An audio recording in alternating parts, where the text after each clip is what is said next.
Bismillahirrahmanirrahim. La haula wala quwata illa billah. Asyhadu an la ilaha illallah wa asyhadu anna Muhammadar Rasulullah. Allahumma shalli ala sayyidina Muhammadin wa ala alihi wa sahabatihi ajmain. Assalamualaikum Bu ya. Waalaikumsalam warahmatullah.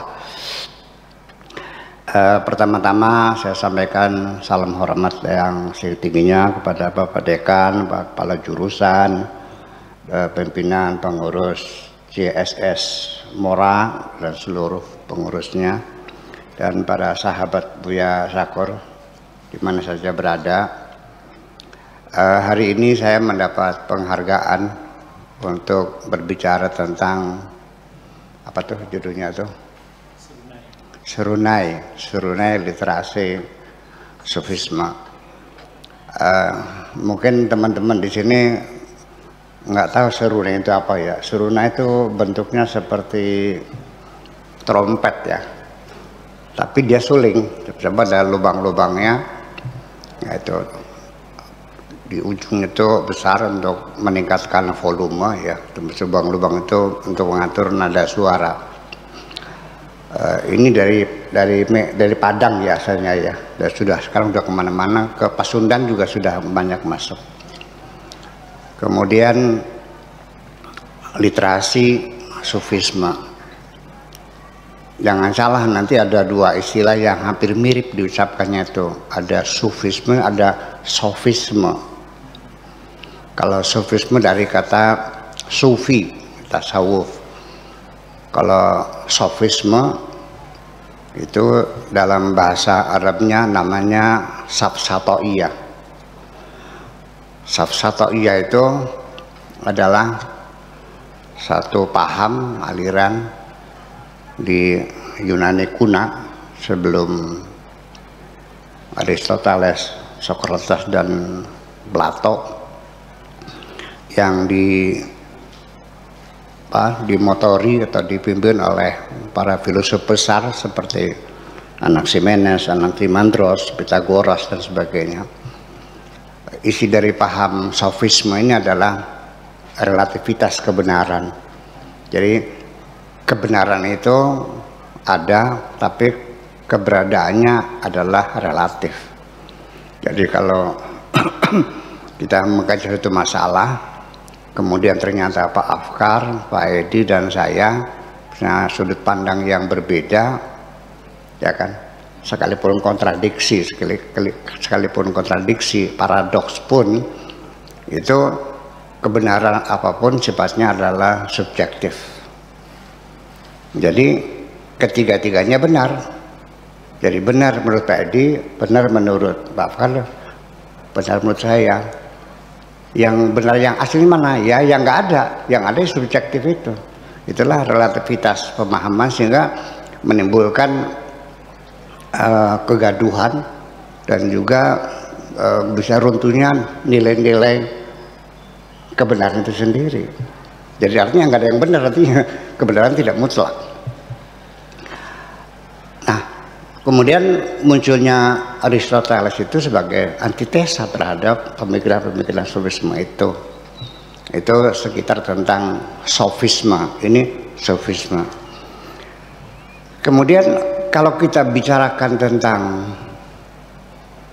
seseorang yang disebut sufi atau ilmunya ilmu tasawuf, secara terminologi ini perlu kita melihat ya, karena berbagai macam pendapat tentang akar kata, asal usul kata itu dari mana, itu dalam menyusun satu terma ya, istilah itu mesti ditelusuri asal usulnya. Mengapa? Ini dalam kajian linguistik bahwa apapun sesuatu itu ketika dia berbeda, maka menuntut adanya pembakuan nama istilah. Sekalipun sama-sama fungsinya sama, untuk minum. Begitu ada kupingnya, ini namanya cangkir. Kalau nggak ada kupingnya namanya gelas. Kalau bentuknya besar namanya muk. Kalau pegangannya panjang namanya gayung. Itulah kira-kira bahwa ketika beda diberi nama. Jadi artinya secara filosofisnya bahwa apapun nama itu mengisyaratkan adanya makna asli yang ada dalam kata itu sendiri. Yang jadi masalah kadang-kadang kita di Indonesia ini kadang-kadang membuat istilah, membuat nama itu kadang-kadang seringkali tidak punya arti. Kalau di Arab umpamanya, apakah itu Hasan, apa Ihsan, apa Muhsin, apa Tahsin, itu kan dari asal katanya Hasan, bagus. Entah Muhammad, entah Mahmud, Mbak Ahmad, Mbak Tahmid, itu dari Hamidah, asalnya memuji. Tapi kita kan di sini di Indramayu khususnya memberi nama anak itu nggak ada artinya. Coba Darsingkem apa artinya? Darman, Carningkem, Kastem, Darkem, Nartem, nggak ada artinya. Yang penting asal mingkem. Semacam itu. Jadi kita memberi nama seperti itu. Ya, saya tidak menyalahkan, tapi kita kan kajian antropologis kan persoalannya. Nah, makanya dalam kajian psikolinguistik itu menjadi aneh sekali terjadi. Umpamanya begini, di Eropa, di Inggris, ketika ada anak sakit, terus bapaknya bermaksud mau mengajak dia ke rumah sakit, dia mengatakan, "My child, we are going to hospital." Yuk kita pergi ke hospital. Si anak gembira karena anak itu menganggap hospital itu dari hospitality, kesantunan, keramahan. Jadi anak itu akan diperlakukan dengan santun dan dengan ramah. Dia cepat pakai baju, hari apa? Cepat berangkat. Orang Arab juga sama. Ya waladi nadhabu ilal mustashfa. Mustashfa itu dari kata syifa, artinya sembuh. Istashfa fiilnya menjadi mencari sembuh. Mustashfa itu dhorof makan, tempat orang mencari kesembuhan. Anak itu segera berangkat karena dia mau diajak ke suatu tempat di mana di situ temannya orang mencari kesembuhan. Begitu di Indonesia, yuk ke rumah sakit, nangis anaknya. Kenapa? Mau dikumpulin sama orang-orang sakit. Jadi itulah maknanya psikologis. Jadi saya mengkritisi kenapa sih nggak rumah sehat aja, kok kenapa rumah sakit? Setuju nggak? Kalau kita ganti rumah sakit menjadi rumah sehat. Nah, seperti itulah kira-kira. Nah, sehingga ketika kita menelusuri ya sejarah asal usul kalimat tasawuf sufi, ya itu dari mana asalnya, dari kata apa, terjadilah di situ berbagai pendapat yang bermacam-macam sampai sekarang ini. Ada yang berpendapat bahwa tasawuf itu berasal dari kata suf. Suf, saya pisah-pisah. Sod, wawu, fa. Ini dari 3 huruf, sod, wawu, dan fa. Ya, suf. Artinya bulu. Nah, kenapa? Karena orang-orang sufi pada periode awal itu mereka dengan pola hidup sederhana, mereka pakai baju ya seadanya, yaitu dari kulit-kulit kambing yang masih berbulu-bulu, artinya belum disamak, belum dibikin kulit. Jadi pakainya sederhana, menunjukkan kesederhanaan. Itu satu. Kemudian ada lagi yang berpendapat bahwa tasawuf itu adalah dari beberapa orang sahabat yang sengaja ingin terkonsentrasi beribadah kepada Tuhan, sehingga mereka tinggal di sufah, artinya kamar-kamar di sekitar masjid. Seperti kita di sini, ini juga ada di samping masjid itu rumah-rumah ustadz tuh nempel di bangunan masjid itu namanya sufa. Ada Dilah, ada Nanang, ada siapa lagi satunya? Ali. Profesor ya? Situ. Itu ahlu sufa itu. Ya, artinya orang yang nggak punya rumah kan gitu. Tapi kalau sufa itu dari hurufnya sod, fa dan fa, di sofa. Ya. Ini artinya ain fi'il dan lam fi'ilnya mudha'af, huruf yang sama, sofa, jadi sofa. Kalau nisuf daripada kata sufun, yaitu bulu.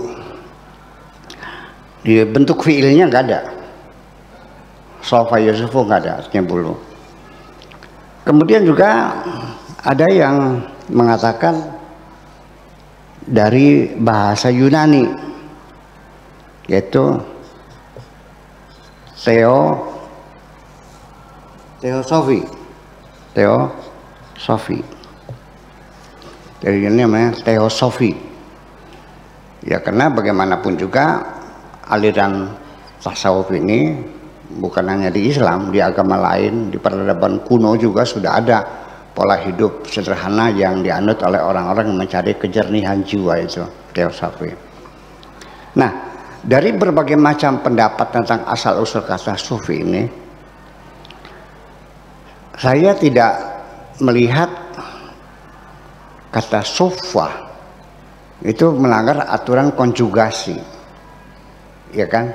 Sofa, sufah, kan aja sod, fa dan fa. Tasawuf dari kata so, wa dan fa, ini nggak ada fiilnya, sehingga ketika dikonjugasi dan tasawwafa itu memang bentuk fiilnya nggak ada, ya, makanya ya tidak mungkin bisa dikonjugasikan. Berbeda dengan bahasa Indonesia. Ini dalam bahasa Indonesia itu Sultan Takdir Ali Sabana itu boleh bisa membentuk kata kerja dengan mengambil dari kata benda dengan diberi awalan ber, artinya maknanya menggunakan alat itu. Seperti sepeda kan benda, ketika bersepeda artinya memakai sepeda. Tani, bertani artinya profesinya sebagai petani. Itu dalam sastra, dalam tata bahasa Indonesia. Dalam bahasa Arab ini kata tasawwafa itu bukan bentukan dari kata suf, karena suf itu tidak ada fiilnya. Itu satu. Jadi mungkin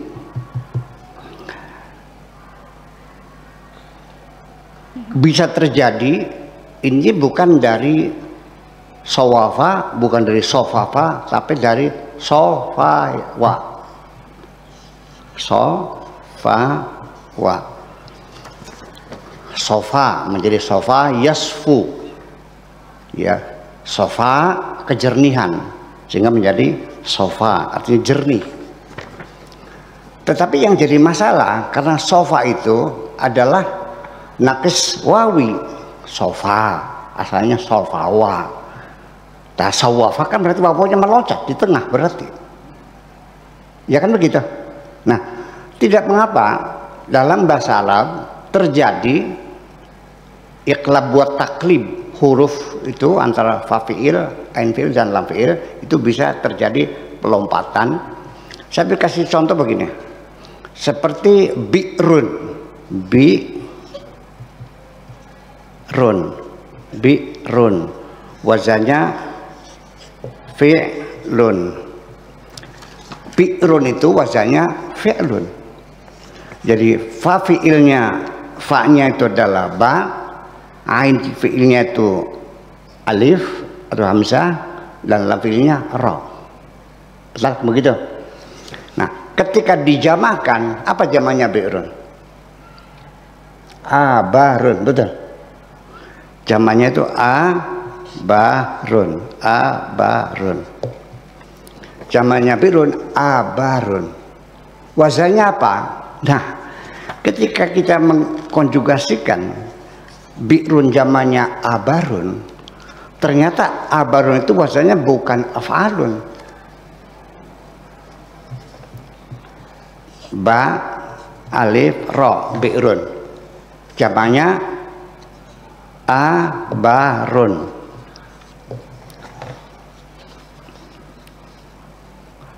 Berarti kalau begitu abarun ini wazannya adalah afalun, bukan afalun, afalun, afalun. Kenapa? Karena hamzahnya bi'run dikedepankan. Jadi aslinya jadi abrun. Lalu dimasukkan wazan, dijamakan menjadi abarun. Alif setelah ba itu ba zaidah. Zaidah karena jamak, wazannya af'alun, alifnya zaidah. Berarti hamzahnya dikedepankan. Jadi wazannya af'alun bukan af'alun. Jadi sebelum bi'run, sebelum dijamakan, hamzahnya dikedepankan dulu. Abrun dulu atau ibrun. Lalu dikucurkan wazan af'alun menjadi af'alun. Begitulah kira-kira. Kemudian juga dalam bentuk jamak. Ini kemungkinan ini bisa terjadi bahwa tasawuf itu dari sofa, kejernihan, kebersihan, kedamaian, sofa, as-sofa, ya, jernih. Hanya terjadi proses pembalikan atau pemindahan ain fiilnya ke depan dulu. Itu bisa terjadi, satu kemungkinan. Yang kemudian kedua, bisa terjadi bahwa teosofi ini adalah mu'arrab, yaitu diambil dari bahasa asing. Coba dilihat, teosofi, teosofi, bahasa Arabnya tasawuf, tasawwafa. Bayangkan, teosofi, tasawwafa, tasawuf, teosofi, tasawuf, teosof, tasawuf, teosof, sama kan? Kita nggak usah kecil hati kalau ada satu terma kita ambil dari bahasa asing, karena sampai sekarang juga bahasa Arab itu sendiri sampai sekarang untuk menyerap bahasa asing begitu banyak, sampai sekarang ya tetap mereka demokrasi ya, benarnya demokrasi ya, radikal ya, radikalia ya kan, seperti itu. Jadi apalagi sekarang istilah-istilah bahasa Arab juga sudah apa namanya, memang bahasa Arab di dalam bahasa Arab itu memang ada keinginan untuk tidak mengadopsi bahasa asing tapi menghidupkan bahasa lokal. Seperti Twitter, bahasa Arabnya tagrida. HP itu namanya jawala, dari kata ya julu jaulatan, ya. Kemudian medsos itu menggunakan pakai bahasa Arabnya, tawasul ijtimai, ya. Tetapi banyak hal-hal yang diterjemahkan ke dalam bahasa Arab dari bahasa asing, hanya dibedakan pengucapannya itu sendiri. Seperti begini, ini kadang-kadang juga ada keengganan atau merasa malu disorotkan, ada rasa malu seperti begini. Ini terjadi kasusnya begini. Sampai sekarang saya masih belum meyakinkan bahwa dalam bahasa Arab kalau kita berdoa kan bilangnya Allahumma, ya, Allahumma, Allahumma, Allahumma, Allahumma ansurna, Allahumma kfina, Allahumma, kan begitu. Oke. Allahumma ini para ahli nahwu an-nuhat mencoba untuk menjelaskan ini Allahumma ini bagaimana asal usulnya? Mereka mengatakan Allahumma ini asalnya ya Allah, ya Allah, oke? Karena munada itu kalau jauh ya, kalau dekat a, ya. Jadi ya Allah, oke? Kemudian ini ia-nya diganti dengan mim, diganti dengan mim, lalu diputar lagi Allah, meminta di akhir menjadi Allahumma ditasdidkan. Ini muter-muter beralasan para nahwiyin, para an-nuhat untuk mempertahankan bahwa Allahumma ini asli bahasa Arab. Tetapi ingat, di bahasa Yahudi, bahasa Ibrani, itu mereka ketika berdoa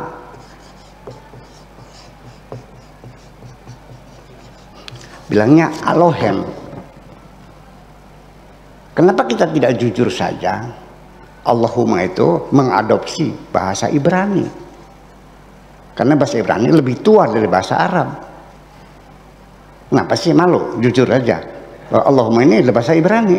Jangan kecil hati dong, nggak ada masalah. Karena bahasa itu bukan milik seseorang, milik umat manusia. Ya udah aja jujur Elohim. Jadi kita juga jangan berkecil hati untuk menerima bahwa tasawuf itu berasal dari bahasa Yunani, asalnya teosofi. Bisa asli bahasa Arab, yaitu dengan asal sofa, bahasanya fa'ala, yaitu nakiswawi, artinya lam fi'ilnya berupa wahu. Tetapi ketika dikatakan wazan safa'ala, nanti wazannya tala'afa.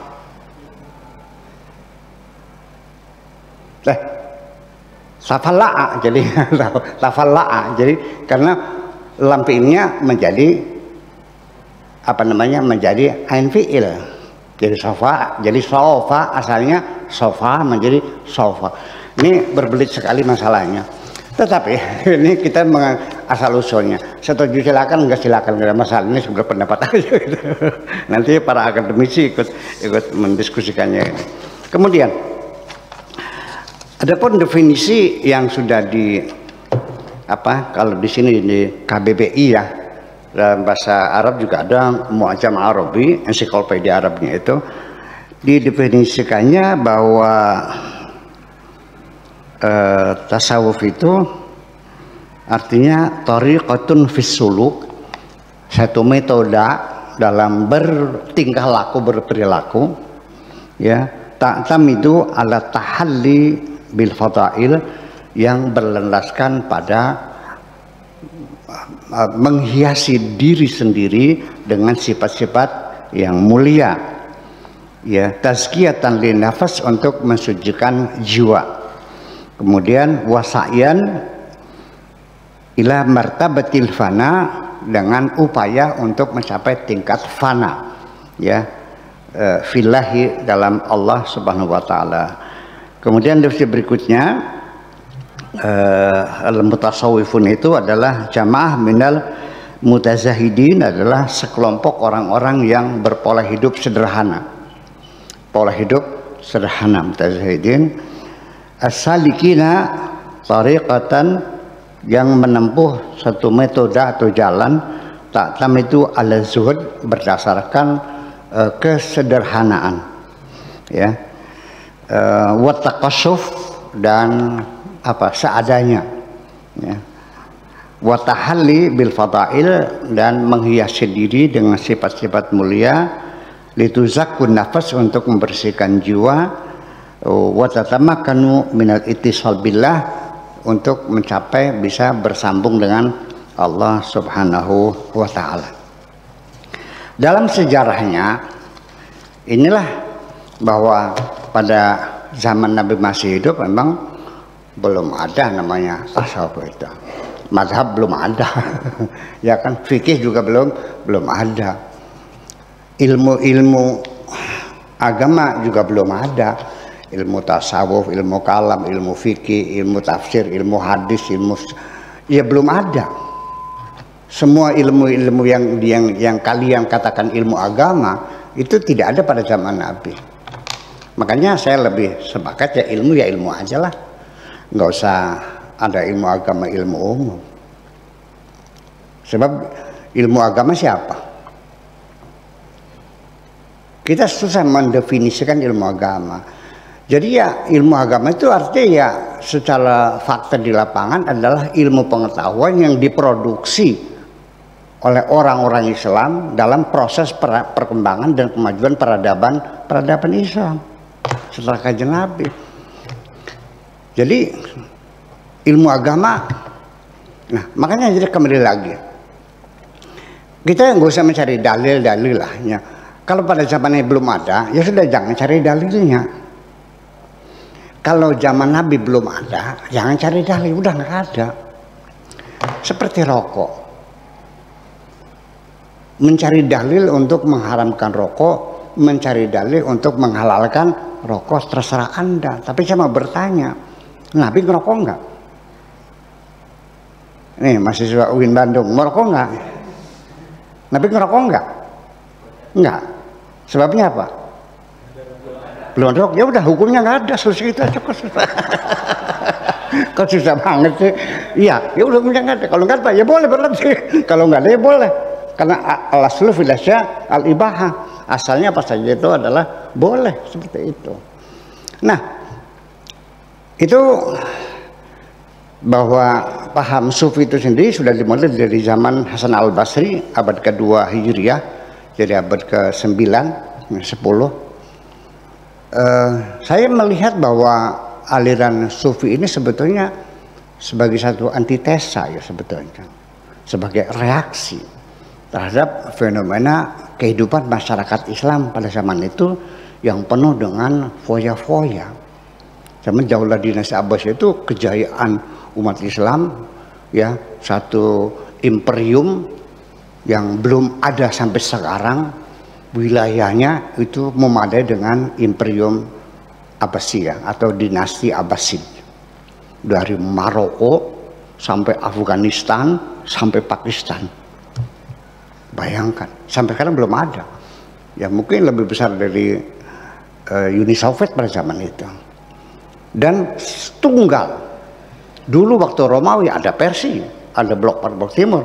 Ketika Islam Jaya itu sendirian, one man show ya. Sendirian, jadi single fighter sendirian. Makanya terjadilah harta kekayaan berlimpah ruah, ya, invensi ke berbagai negara-negara, ya, menjelajah kemana-mana, membuka daerah-daerah baru semuanya, upati berlimpah ruah, terjadi kehidupan yang berfoya-foya. Nah, mereka itu melihat ingin menghindarkan diri dari hiruk pikuknya kegaduhan materi ya. Di Irak itu namanya night club, diskotek, kafe itu wah berjamur di mana-mana ya, dengan budak-budak perempuan yang cantik-cantik itu ya, berfoya-foya lah.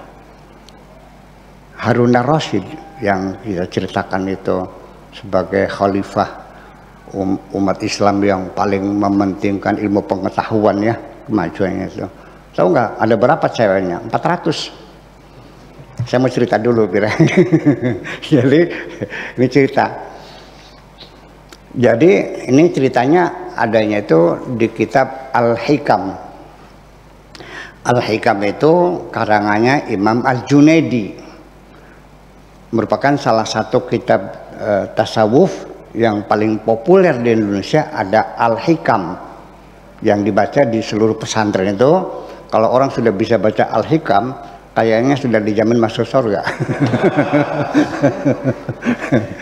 Nah, di situ diceritakan bahwa Harun ar-Rasyid itu budak-budak perempuannya itu ada selir yang namanya ya, itu sekitar 400. Tetapi dari 400 perempuan yang cantik-cantik, yang bule-bule itu, yang mungkin dari Yunan, dari Italia, dari Spanyol gitu kan, hanya satu yang sangat dicintainya, namanya Kholisoh.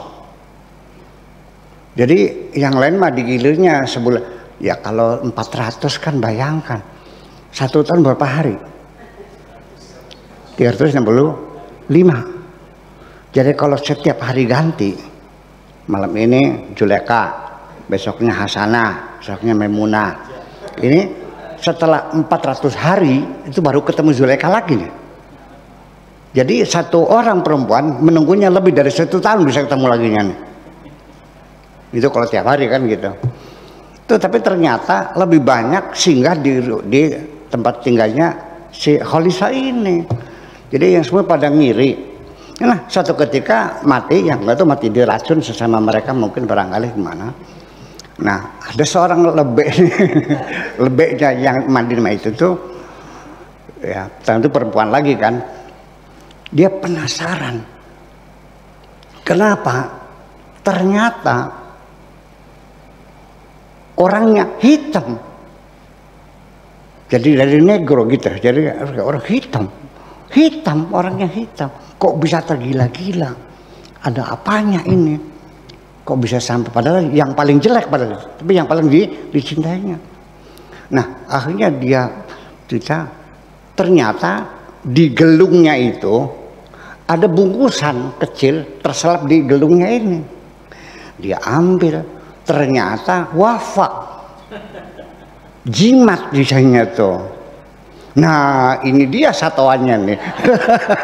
Ini satunya ketangguhan. Nah, itulah akhirnya sampai sekarang itu wafak, namanya juga wafak Kholisah. Itu adalah sangat manjur sekali untuk sampai pelet. Untuk pengasihan. Ini cerita dulu. Ya, seperti itulah kira-kira bahwa ini sebagai intermezzo dulu. Biar jangan lelah ya. Nah, jadi itu ada satu antitesa, satu reaksi daripada kehidupan berfoya-foya. Mereka ingin mencari kesucian diri, lalu mereka memisah.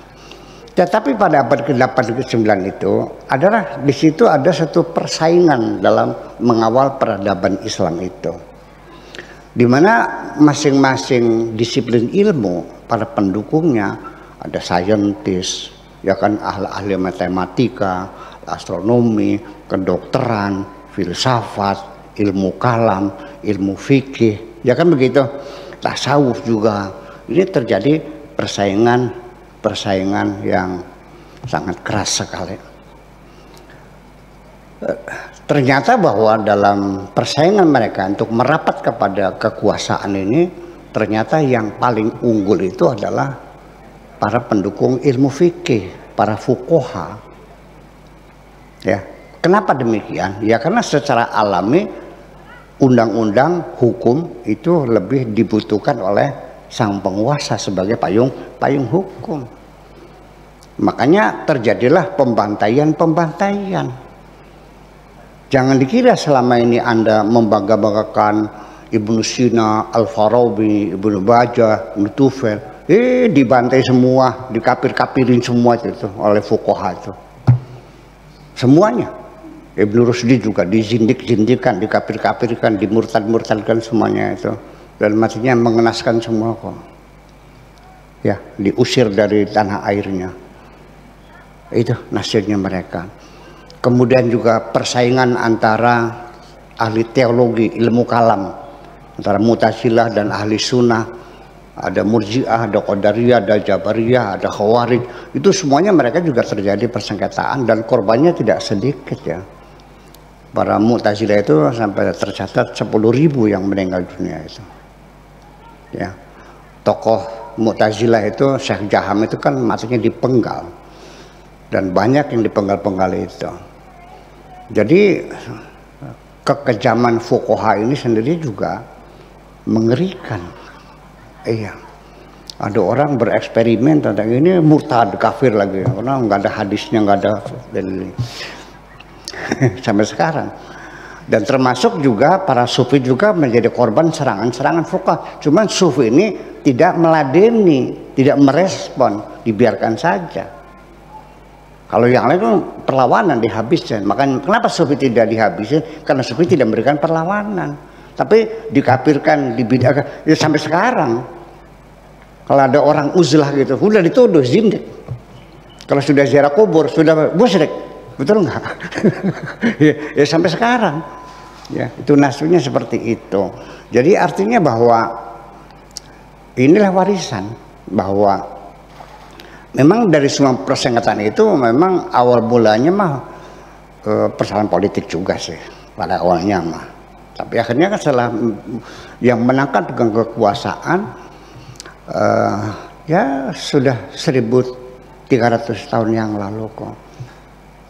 Persoalannya kan sangat remeh bahwa sampai sekarang antara umat Islam dalam persaingannya itu terjadi banjir darah sampai sekarang, saling bantai membantai. Di Syria pembimbingnya orang Syiah, rakyatnya kebanyakan Sunni. Di Oman sebaliknya, rakyatnya Syiah, pemimpinnya Sunni. Itu terjadi sampai sekarang. Jadi di di Yaman juga sama, bahwa pertumpahan darah antara umat Islam itu sampai sekarang berawal dari gara-gara siapa yang lebih utama, apakah Abu Bakar, apakah Ali. Kapan itu? Sejak Nabi meninggal pertama kali. Detik pertama Nabi meninggal, persatuan umat Islam sudah pecah kongsi. Dan sampai sekarang pendukung Ali namanya Syiah, pendukung Abu Bakar namanya Sunni, sampai sekarang. Ya, sampai sekarang pihak Syiah tetap tertuduh sebagai ajaran sesat, kan gitu. Mereka juga sama, sebenarnya ajaran sesat. Dan seperti itu kira-kira. Saya kira mungkin tidak satu-satu saya bicara ini, ya. Nanti kita lanjutkan dengan dialog interaktif bersama-sama. Saya kira itu saja sebagai pengantar. Assalamualaikum warahmatullahi wabarakatuh. Assalamualaikum warahmatullahi wabarakatuh.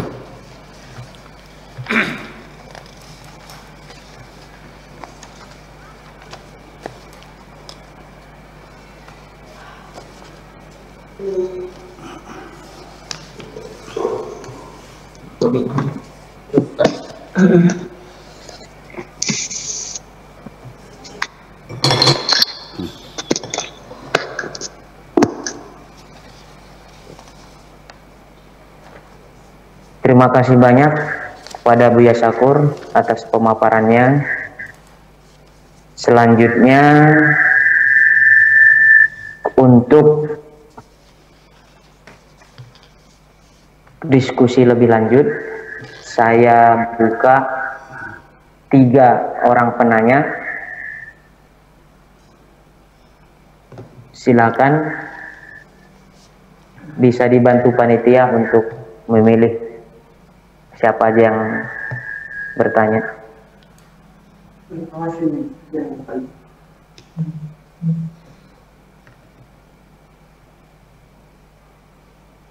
Bisa via chat, ada kolom chat, bisa dimanfaatkan untuk bertanya. Apa? Atau bisa angkat tangannya. Ada mana ya?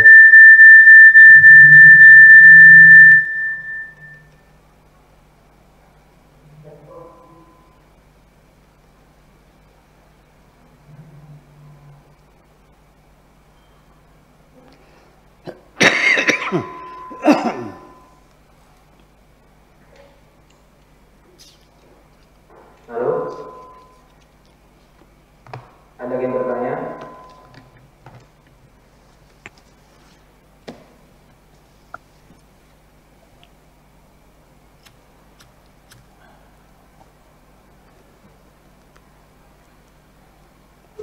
Atau sambil menunggu pertanyaan dari partisipan semua, sebagai pemantik bertanya hari ini, mungkin izin bertanya Buya. Nah, tadi Buya sudah menjelaskan tentang definisi tasawuf, baik dari segi harfiahnya dan seterusnya. Nah, berdasarkan tema hari ini Buya, literasi Surunai literasi sufisme. Nah, pertanyaan saya sebagai moderator hari ini, kira-kira tasawuf itu disusun sejak kapan Buya? Dia sebagai ilmu atau sebagai amaliyah? Karena tidak bisa kita pungkiri sampai saat ini ada yang beranggapan tasawuf sebagai ilmu, tasawuf sebagai amaliyah. Nah, dia menjadi literasi Islam. Kira-kira seperti apa Buya? Jadi begini, ini sama saja dengan orang yang suasana perpolitikan di suatu negara, kita nggak usah Indonesia ya, di suatu negara di mana terjadi pertikaian antar partai-partai politik, sehingga akan memunculkan kelompok yang ingin menyelamatkan diri, tidak ikut partai A, tidak ikut partai B, karena semua orientasinya kepentingan, jabatan. Ini orang yang ingin mencari kebahagiaan selama di dunia, mereka mengundurkan diri. Nah, akhirnya tidak milih siapa-siapa, mungkin tidak menghadiri kotak pemilihan suara, dia absen, namanya golput kan ya. Jadi nah, ketika mereka menjadi golput, tidak ikut sana tidak ikut sini, mengisikan dirinya, mereka menjadi landasan berpijak. Nah, lalu pemikiran-pemikiran dasar dari mana? Saya tidak malu untuk mengatakan memang dasar-dasar seperti ini tidak murni semuanya berasal dari peradaban Islam sendiri. Ada dari Yunani, ada dari Persia, ada dari India. Karena paham tasawuf ini bukan hanya di golongan umat Islam saja, di agama-agama lain juga ada, di Buddha, di Hindu, di Yahudi juga ada. Mereka yang hidupnya dengan pola hidup sederhana, mereka ingin mencapai kebahagiaan yang sejati untuk dirinya. Karena mereka meyakini bahwa kebahagiaan itu bukan materi, ya adalah kondisi jiwa kita yang damai, ya tidak ada dendam, tidak ada kebencian, tidak ada keserakahan. Ya, menerima apapun yang menjadi ketentuan Tuhan, sibuk dirinya dengan menimang-nimang cinta kepada Tuhannya, sehingga makanya lahap, tidurnya lelap, badannya sehat. Kan itu persoalannya. Ya, mereka tidak menyangkutkan materi dengan kebahagiaan. Kebahagiaan itu adalah sebagai tujuan kita mencapai tingkat fana yang semacam itu. Jadi ketika didefinisikan dengan zuhud, pola sederhana, pakaiannya bulu, yang compang-camping, saya kira tidak masuk dalam substansi tentang tasawuf. Tapi itu adalah pola hidup mencari kejernihan hati, ya, ketenangan jiwa, kedamaian yang sangat mendalam untuk mencapai suatu kebahagiaan. Jadi dari mana asalnya? Ya sampai sekarang sendiri begini. Kalau persoalan-persoalan spiritual itu India dan Persia. Makanya ada pemisahan 3 ya. Ini kata orang Arabnya.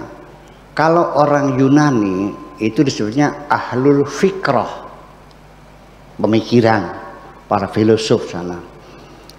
Kalau ahlul aqidah, spiritual, itu al-hunud, orang Hindia. Kalau Arab itu namanya ahlul fitrah, ya. Jadi dalam bentuk pertapan dan sebagainya. Jadi artinya begini. Ketika saya bertapa di hutan 40 hari, apa yang terjadi? Ya sampai sekarang namanya fuqaha itu memusuhi para tasawuf, memusuhi siapa saja pokoknya yang, dan itu sangat keras sekali. Imam Syafi'i sama Imam Ibnu Maliki itu juga terjadi benturan-benturan. Dalam satu majelis taklim, kita bicara menyimpang sedikit, majelis taklim, ada pertanyaan muncul menanyakan bagaimana sikap Imam Syafi'i terhadap pendapat yang dikemukakan oleh Imam Maliki. Kata Imam Syafi'i, pendapat itu salah. Nah, di majelis taklim itu ada pengikutnya Imam Maliki, tidak terima imamnya disalahkan. Kata Imam Syafi'i, Maliki manusia, saya juga manusia kok. Dia bisa salah, saya juga bisa salah. Ya kenapa harus dibenarkan semuanya? Nah akhirnya begitu pulang diadang digebugin, ya babak belur sampai mati. Ya, beberapa bulan kemudian meninggal dunia karena dibantai Imam Syafi'i. Imam Malik juga sama, matinya diracun dalam penjara. Imam Abu Hanifah, Imam Hambali juga sama. Jadi keras sekali pengantar mereka itu. Seperti itu. Nah, orang sufi adalah orang yang mencari jalan damai. Udah nggak usah lah, lu silakan, dunia buat kamu semuanya. Jadi artinya sufi itu bukan hanya penampilan yang buruk, penampilan rumahnya reot, bajunya jelek, tidak, tapi adalah sikap mencari kedamaian. Saya kira seperti itu. Nah, akhirnya disitulah mereka menggali sumber-sumber yang ada sebelumnya, baik di Yunani maupun di Persia. Seperti itu kira-kira mungkin. Iya. Ini ada pertanyaan dari saudara. Oke, ini beliau tidak sebut nama. Saya bacakan aja Buya pertanyaan Buya ya. Salam takjim Buya. Saya dari Abdul Halim, Balikpapan, Kalimantan Timur.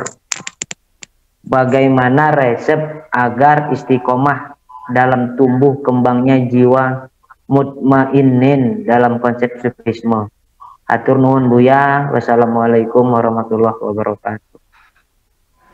Jadi ya, kalau ingin membangun nafsul mutmainnah, jiwa yang damai, yang tenang, kita juga ya sama. Kita ingin hidup damai, hidup tenang, rumah tangga kita tidak cekcok, tidak ada pertengkaran, tidak ada perselingkuhan, anaknya baik-baik, dengan tetangga baik-baik, ya kan gitu. Ya itulah terjadinya kondusivitas secara baik itu. Ya tentunya dengan cara kita menghalau ya atau menghindar hal-hal yang bisa menjadi gangguan-gangguan. Nah, gangguan-gangguan yang bisa membuatkan jiwa kita tidak pernah damai itu ada 3 komponen atau ada 3 pihak yang selalu mengganggu kedamaian kita, yang menghalang-halangi tujuan kita, yang mempersulit langkah kita. Itu ada 3. Pertama, memang makhluknya sengaja dicipta oleh Tuhan yang diberi tugas untuk mengganggu kita. Namanya setan. Nah, kemudian yang kedua juga setan yang berbentuk manusia, gangguan dari sesama manusia. Yang ketiga adalah nafsu kita sendiri yang sering mengganggu, membuat keruh jiwa kita tidak pernah damai. Itu adalah karena nafsu kita sendiri. Jadi ketiga-tiganya itu selalu mempersulit, menghalang-halangi, mengacaukan, membuat gaduh, dan tidak pernah berhenti. Andanya melek, setannya melek. Andanya duduk, andanya tidur, setannya melek. Anda berdiri, setannya berdiri. Andanya duduk, setannya berdiri. Jadi lebih siap menggoda Anda. Jadi gini, itu 3-tiganya. Jadi artinya yang membuat kita jadi gaduh, jadi kan sesama manusia juga sama. Apalagi kita bisnis, mencari uang, mencari materi, mengejar jabatan, sudah pasti banyak yang menghalang-halangi, banyak yang mengganggu. Ya, apa dikiranya orang pengen jadi bupati itu semulus itu? Ya pasti ada sayangannya, ada persaingannya, ada kampanyenya, ada segala macam. Ya, bikin pesantren saja ada musuhnya kok. Betul nggak? Yang menghalang-halanginya ada. Kita juga waktu bikin pondok di sana juga. Untuk beli tanah sebelah nggak bisa kok, dilarang. Yang larangnya juga kiai kok. Iya. Ya. Ada teman saya punya pondok, jalannya ditutup. Saya bilang, itu pondok. Lewatnya mana? Ya muterlah katanya. Saya beli berapapun harganya, saya beli. Apa jawabnya? Tidak dijual. Itu manusia juga. Dia muslim juga, dia sholat juga. Ya kenapa menghalangi? dua orang yang ormasnya berbeda, nggak usah sebut namanya, nanti laporan baris krim lagi nanti. Ya, nggak usah nama. Ormas A, ormas B, yang saling kafir mengkafirkan. Ketika ormas A bikin masjid, ormas A bikin masjid, ormas B-nya bikin ulah. Masalah tanah wakafnya dipersoalkan, masalah jalannya, masalah sesama kita sendiri kok. Ya, sampai pada orang yang terdekat dengan diri kita sendiri. Istrimu juga sama, ya anak-anakmu juga. Ya. Nah, sudah setan ditaklukkan, orang sudah bisa diabaikan, tinggal nafsumu lebih ganas lagi. Jadi kiainya kemana? Ya bagaimana Anda menaklukkan 3 agen yang membuat gangguan terhadap diri Anda itu, yaitu ya setannya, ya manusianya, dan ya nafsu Anda. Terima kasih, gitu aja. Mungkin ada 2 pertanyaan lagi, Buya. Yang pertama saya bacakan. Assalamualaikum Buya, saya Naufal dari Mojokerto, izin bertanya, bagaimana dan kenapa dulu secara historis tasawuf yang menurut pemahaman pendek saya awalnya merupakan proses spiritual individual, kemudian ini terkesan menggumpal menjadi sebuah gerakan yang kolektif, menjadi tarekat-tarekat dan memunculkan otoritas-otoritas sufi. Apakah ada sisi politis semisal penentuan muktabaroh dan ghairu muktabaroh? Bukankah tasawuf dan jalan menuju Tuhan itu sebanyak napas manusia? Mohon pencerahannya Buya. Salim sungkum kulo kagem jedengan matur nuwun. Oke. Jadi istilah-istilah muktabaroh itu bahasa Indonesia yang diakui ya. Jadi al-adyan al-mu'tabarah, agama-agama yang diakui di Indonesia ini, agama Islam, apalagi Kristen, Konghucu, Buddha, Hindu dan Kristen, Katolik dan Protestan, ya kan gitu. Yang lain ya artinya tidak dia gitu, artinya jangan mengharapkan mendapat bantuan negara, silakan boleh, tapi tidak diakui, itu artinya mu'tabaroh. Kitab-kitab mu'tabaroh yaitu Takrib, Sapinah, ya kan begitu. Tetapi kalau kita secara coba bikinkan daftar list kutub mu'tabaroh seperti apa, nggak jelas. Saya pernah berdebat masalah mu'tabaroh, berdalil tentang lafdzul jalalah Allah itu asalnya bagaimana terbentuknya lafaz Allah itu. Nah, ini kajian linguistik murni. Ada yang berpendapat dari kata walahun, ya artinya tersembunyi. Ada dari ilahun, kemudian ini mazhab Sibawayh singkatnya aja. Jadi kata Sibawayh dah pun saja Allah itu asalnya ilahun, ilahun. Kemudian diberi al di ta'rif, diberi al. Jadi lafaz Allah itu dari kata ilahun diberi al menjadi Allah. Oke. Itu pendapat Imam Sibawayh. Nur Khalis Majid juga pernah mengatakan Tuhan itu ya artinya T-nya besar, jadi la ilaha illallah, tidak ada Tuhan kecuali Tuhan. Kan pernah geger, pernah dengar enggak? Ya. Tidak ada Tuhan T kecil kecuali Tuhan T gede. Itu artinya bahwa Allah itu asalnya ilahun. Itu pendapat Nur Khalis Majid itu mungkin berawal dari pendapatnya Imam Sibawayh. Ini para ulamanya memang itu kitabnya Imam Sibawayh itu bukan kitab mu'tabaroh. Lah, Imam Sibawayh, seorang ahli sorof yang nomor wahid, kitabnya dianggap tidak mutabar. Dari mana dasarnya? Masa Sapina Takrib yang baru karangan zaman akhir mutabar Imam Sibawayh sebagai induk ilmu pengetahuan ilmu mutabar? Jadi nggak jelas juga. Nah, dalam ilmu sama, siapa yang mutabar? Itulah persoalannya. Saling klaim itu ada dari dulu, betul nggak? Sampai kita sekarang menyebutnya mereka golongan Mu'tazilah, orang yang memisahkan diri. Merekanya sendiri menamakan dirinya Ahlul Huda wal Haq. Iya. Mu'tazilahnya mengatakan kitanya orang tersesat, kitanya mengklaimnya ahli sunnah wal jamaah. Itu seperti itu. Jadi saya tidak ingin masuk ke dalam thariqah Mu'tazilah, karena thariqah sendiri tidak satu keharusan seseorang yang menempuh jalan sufi harus masuk thariqah kok. Saya sendiri sekarang tidak mendirikan thariqah, tidak ikut thariqah manapun juga. Jadi kalau mau tanya, kalau Buya Syakur thariqahnya apa? Thariqahnya thariqah Muhammadiyah.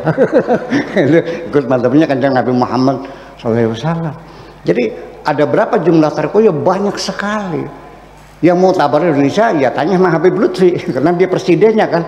Presiden Jamiah Thariqah Mu'tabarah. Saya nggak tahu ada berapa semuanya. Apakah Saman termasuk, Syadzuliyah, Tijaniyah, Naqsabandiyah, Qadiriyah, itu berapa semuanya saya nggak tahu. Tetapi saya yakin bahwa jumlahnya sangat banyak sekali. Selain itu dianggapnya tidak mutabarah. Jadi artinya bagi saya mah thariqah itu satu pilihan. Dan itu tetap sampai sekarang sifatnya personal.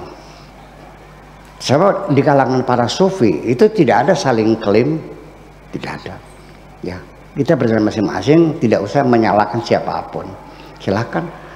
Ya gitu. Jadi artinya bahwa sampai sekarang saya tidak menggunakan pemakai thariqat apapun juga, bahkan suluk juga seperti apa. Jadi tidak mesti orang mencapai tingkat tasawuf mungkin dari saintis, mungkin dari kosmologi, dari antropologi, mungkin dari sejarah, mungkin dari matematika, mungkin dari kajian sejarah, mungkin melalui pertapaan-pertapaan, mungkin melalui aura dan sebagainya. Saya kira itu 1001 jalan menuju Roma, ya kan?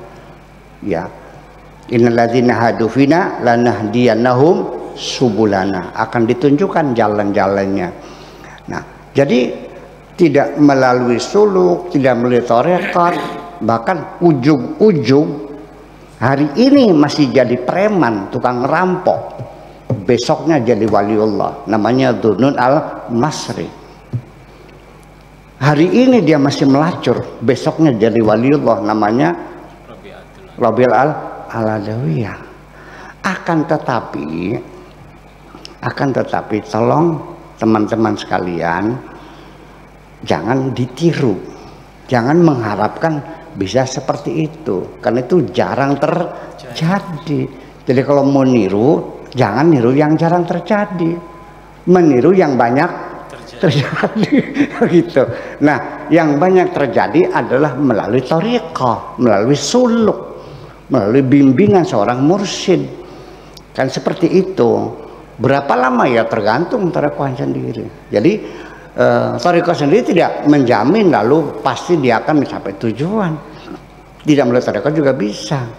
Saya di sini, ya, di Pondok Sadang Pinggan, itu tidak memaksa siapapun yang thariqah. Silakan thariqah apa saja. Saya lebih menggunakan pendekatan rasional. Sebab bagaimanapun ketika saya membimbing orang, kalau andanya masih buta, ya susah membimbingnya. Ya, mau dikasih peta nggak bisa bacanya, tunjuk sana tunjuk sini Anda nggak bisa melihat. Jadi saya usahakan bagaimana Anda bisa melek dulu. Jadi tingkat pemahaman dulu. Jadi pembimbingan itu dalam bentuk uzlahnya bagaimana, kemudian tahanusnya bagaimana, wiridanya bagaimana, ya itu juga perlu diperlukan. Itu sangat tergantung kepada tingkat pemahaman lebih dulu. Saya kira mungkin seperti itu jawaban saya. Terima kasih. Iya, iya. Mungkin ini pertanyaan terakhir, Bu ya. Assalamualaikum warahmatullahi wabarakatuh. Waalaikumsalam. Dari Purwakarta, izin bertanya, Bu ya. Kira-kira ada tidak tasawuf versi modern, dan bagaimana cara kita melaksanakannya dengan menyesuaikan kondisi saat ini? Terima kasih. Saya kira ilmu tasawuf mah nggak bisa dibuat garis-garis demarkasi dikotomi, ada klasik ada modern ya, sebab substansinya sama, pendekatan diri kepada Tuhan, membersihkan jiwa. Hanya dari sisi fenomena saja mungkin berbeda. Kalau dulu orang untuk membersihkan jiwa itu harus menjauhkan diri dari materi, sebab bagaimanapun juga materi ini gangguannya sangat besar ya, magnetnya sangat kuat sekali, mengganggu pikiran, mengganggu perasaan materi. Makanya sehingga ketika dikatakan hubud dunya ra'su kulli khati'atin, itu ada benarnya. Cinta dunia itu adalah sumber dari segala dosa. Ra'su itu kepala, kepalanya segala dosa, maksudnya sumber segala dosa itu adalah hubud dunya. Tetapi hubud dunia itu saya memaknainya bukan cinta dunia, tapi paham materialisme. Kalau hubud dunia saya juga masih seneng kok sama cewek cantik, kok masih mobil yang bagus juga senang ya. Ya. Tetapi yang dimaksudkan hubud dunia di sini adalah paham materialisme, yang artinya bahwa tolok ukur untuk menilai keberhasilan orang, kemuliaan orang, kesolehan orang itu berdasarkan materi yang dimilikinya. Ini kita buktikan. Kalau yang datang orang kaya, Anda hormatin nggak? Kalau yang datang orang miskin, Anda beda nggak? Kita sendiri diperlakukan berbeda kok. Ketika saya ke restoran dengan pakai mobil butut, ya, pakai kejang komando, masuk sendiri, ngambil sendiri, duduk sendiri kok. Ketika pakai mobil yang mewah, pintunya dibukakan kok, kursinya disorongkan, minumannya dihadirkan, padahal sama-sama bayarnya kok. Jadi kita sendiri begitu. Ya, orang itu juga sama. Yang disanjung anak yang kaya, betul nggak? Padahal yang miskin itu lebih soleh kok. Jadi artinya dengan materialisme ini, kita artinya nilai-nilai moral hancur seluruhnya berdasarkan kepada materi. Menghormati orang karena materinya. Nah itulah jadi artinya bahwa pada akhirnya tasawuf ini tidak selalu memusuhi materi dan tidak selalu jauh dari materi. Nggak ada masalah. Seorang sufi mobilnya Rolls Royce, nggak ada masalah. Istrinya seperti siapa? Monica Bellucci. Seperti Sofia Loren istrinya, nggak ada masalah. Rumahnya. Nah, saya mau bercerita sebagai bentuk bukti daripada tidak ada kaitannya seorang sufi harus miskin.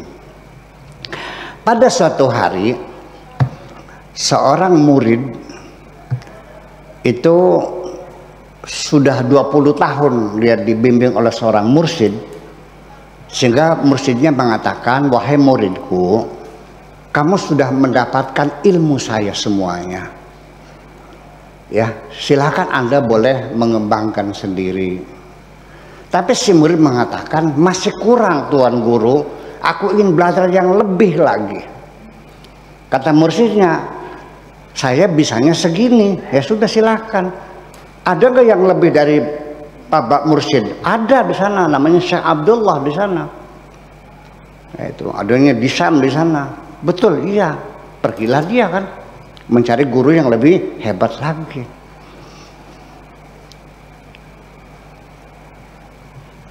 Gurunya ini kerjanya itu ngejala. Sehari-hari sumber maknanya dari ngejala. Karena zuhudnya dia dapat ikan 2, diambil 1, yang 1 dibagikan.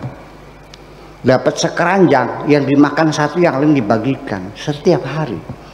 Dan dia tidak pernah mencari materi. Hebat kan? Oke. Rumahnya gubuk. Nah, setelah tinggal dengan mursyid yang zuhud itu, dia mencari guru yang lebih hebat lagi. Dia nanya mana rumahnya Syekh Abdullah. Dari kampung ke kampung nggak ada yang tahu. Nggak ada mursyid yang namanya Abdullah ini. Masa ada ini? Ada juga Abdullah itu tuh yang rumahnya kayak istana tuh. Ah, barangkali aja iya itu. Didatangi, ada nggak Syekh Abdullah? Oh nggak ada, sedang rapat dengan raja. Nah, masa sufi rapat sama raja? Rumahnya gedung lagi. Penasaran, akhirnya ditunggu, ternyata pulang sore, pulangnya pakai kereta Kijang Kencana yang rodanya berlapis emas. Berlapis emas. Makin nggak percaya, masa wali pakai habis emas, kayak mobilnya orang Qatar ya yang dilapis emas itu. Penasaran, ditemui juga, ada apa? Saya dari Irak, sini mau belajar. Oh iya, sama masjid itu ya, Syekh Hasan tuh. Iya, ayo masuk.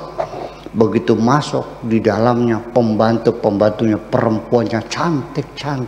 Wali edan ya gitu. Masa wali begini? Aduh, akhirnya saya datang sini mau belajar. Aduh, punten, saya nggak bisa membimbing kamu karena saya sibuk sendiri ya, banyak tugas, jadi nggak bisa. Lu pulang lagi aja lah. Terus dia bilang, ya udah kalau begitu, apa pesan Bapak kepada guru saya? Tolong sampaikan kepada gurumu, mursyidmu yang zuhud itu, tolong sampaikan, ini otak jangan mikiri dunia saja. Tolong sampaikan, otak jangan mikiri dunia saja. Akhirnya dia kembali, ketemu dengan mursyid yang pertama, ketemu. Kenapa pulang lagi? Nggak nerima katanya, dia sibuk. Ada pesan buat saya? Nggak ada. Yang benar, nggak ada. Jangan bohong, ada nggak? Akhirnya yang ngaku, ya ada pesan. Apa pesannya? Katanya, Bapak mursyid, otakmu jangan mikirin dunia melulu tiap hari. Nangis dia, memang betul. Ya memang setiap menjala, pikiran saya barangkali aja dapat harta karun berlang. Itulah kira-kira jadi orang yang zuhud, masih terpengaruh dunia, yang kaya raya juga tidak terpengaruh sama sekali. Puncak daripada contohnya adalah Nabi Sulaiman alaihissalam, yang orang mengakui kayak apa kayak dia. Rabbi habli min ladunka mulkan la yanbaghi li ahadin min ba'di. Ya Allah, beri aku kerajaan yang paling terkaya, yang tidak boleh ada yang melebihi aku sampai akhir zaman nanti. Dikabulkan paling kaya. Tetapi ini diceritakan Al-Quran sendiri. Suatu malam dia berpikir menghitung kuda balapnya itu ada berapa, 10. Yang hitam, yang belang, yang putih, yang coklat, dihitung-hitungi semua. Ketika dia menghitung-hitung kuda di malam hari itu, di kamar tidurnya, datanglah malaikat menegur dia, wahai Sulaiman, sudah sampai di sini kehebatanmu, tidak lagi engkau mengingat Tuhanmu, kuda-kudamu yang kau ingat teruskan. Ya, tinggal pergi. Nangis dia kan. Begitu pagi dia suruh serdadu, ambilkan kuda sekandang, bawa sini semuanya. Ada apa? Ambil aja, taruh. Begitu berjajar, ditebasin semua, dipenggaling semuanya. Gara-gara kamu tadi malam aku tidak berzikir kepada Tuhanku. Itu kan persoalan semacam itu. Jadi tasawuf itu jangan mulai dari materi. Belum tentu orang yang kere miskin itu sufi, belum tentu orangnya kaya itu orang yang cinta dunia. Persoalan sufi adalah persoalan hati semuanya. Terima kasih gitu kira-kira. Terima kasih banyak Buya. Jika memungkinkan dan jika Buya berkenan, ini ada satu pertanyaan lagi ini. Ya, mangga, silakan, boleh ya. Silakan, boleh. Oke, terima kasih banyak sebelumnya Buya. Oke, saya bacakan. Assalamualaikum Buya, saya Murni dari Ternate, mau izin bertanya. Bagaimana tasawuf memandang fenomena yang terjadi saat ini, di mana agama terlihat semakin melekat dengan masyarakat, tetapi justru perilaku yang terjadi bisa dikatakan jauh dari akhlakul karimah. Mohon pencerahannya Buya, terima kasih Buya. Agama menjauh dari negara. Ini Buya, bagaimana tasawuf memandang fenomena saat ini, di mana agama sangat melekat pada diri masyarakat, tetapi yang muncul dari sisi masyarakat bukan akhlakul karimah. Oh ya, pahamlah. Artinya ritual-ritual agama, seremoni-seremoni agama berkembang di mana-mana. Begitu mungkin ya. Masjid-masjid dibangun megah-megah, ya kan? Orang naik haji jumlahnya sampai ratusan ribu orang.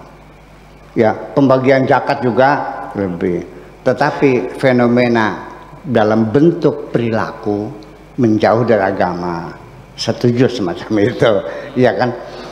Nah, saya kira untuk menjawab itu adalah satu gejala umum yang terjadi di mana-mana, bukan di negeri kita saja, bahwa umat Islam selama ini dalam mengamalkan syariatnya itu terjebak. Terjebaknya adalah bukan mengamalkan agama secara murni dalam perilaku, tetapi terjebak dalam seremoni-seremoni, ritual-ritual agama itu yang dibesar-besarkan. Karena dengan anggapan bahwa ibadah yang paling hebat ya sholat, haji, dikiran, puasa, iktikaf, macam itu dikiranya. Padahal ibadah sosial yang paling esensial dalam agama itu dianggapnya tidak punya nilai agama. Padahal nyatanya orang yang sholatnya rajin dibayar dengan neraka fawailul lil musallin. Kenapa? Alladzina yadu'ul yatim, menelantarkan anak yatim. Wala yahuddu ala ta'amil miskin, orang miskin kelaparan gak ada yang ngasih makan. Percuma sholat neraka dapatnya. Jadi intinya sebetulnya beragama ini adalah ibadah sosial, kebersamaan, gotong royong, saling menolong. Kalau persoalan ritual urusan kamu secara vertikal dengan Tuhanmu, tapi ibadah di dunia ini adalah ibadah masyarakat, ibadah sosial namanya. Ya kenapa kita terjebak? Ya memang status sosialnya berbeda kalau kita menampilkan ritual. Orang naik haji dihormati nggak di masyarakat? Dihormati. Yang tadinya pinjam utang nggak boleh, sudah haji boleh nggak? Iya. Dan kalau kondangan duduknya di depan, tetap punya putih sih. Ya, ya seperti itulah kira-kira orang yang rajin di masjid, jadi imam masjid, jadi itu lebih dihormat yang lain. Makanya berlomba-lomba pada acara-acara ritual semacam itu, ibadah sosial yang paling penting itu malah ditinggalkan sama sekali. Kemudian yang namanya akhlak-akhlak yang diabaikan sekarang, akhlak karimah, yang seperti apa akhlak karimah, yang bukan dengan bahasa, di bahasa Sunda Pak, bahasa bebasan tuh, bahasa kromo inggil tuh bahasa Sundanya. Kalau ngomong sama orang tua bahasanya lebih tinggi gitu. Bahasa apa? Angga ungu. Iya, angga ungu. Bahasa babakan angga ungu. Iya. Kalau sama orang tua bilangnya sampean. Kalau yang sedang sira. Iya. Kalau bawa lagi rainira gitu. Ya. Oke, sekarang ketika anak-anak kita pakai bahasa bebasan, dijamin enggak bahwa negara kita, bangsa kita menjadi maju? Apakah orang semua setelah pakai sorban dijamin maju nggak? Anak-anak kita kalau lewat punten nyuwun sewu amit, nggak ada urusan itu. Akhlak mulia yang ditinggalkan itu, yang menjamin kemajuan adalah etos kerja, kedisiplinan, kebersamaan, koordinasi, keadilan sosial, supremasi hukum. Moral itu sesungguhnya menjamin kemajuan kita. Persoalan pakai bahasa Romo itu terserah itu mah. Nah itu kesalahannya. Kita terjebak memakai jilbab. Kepalanya pakai jilbab, tapi hatinya tidak pernah berjilbab. Terima kasih.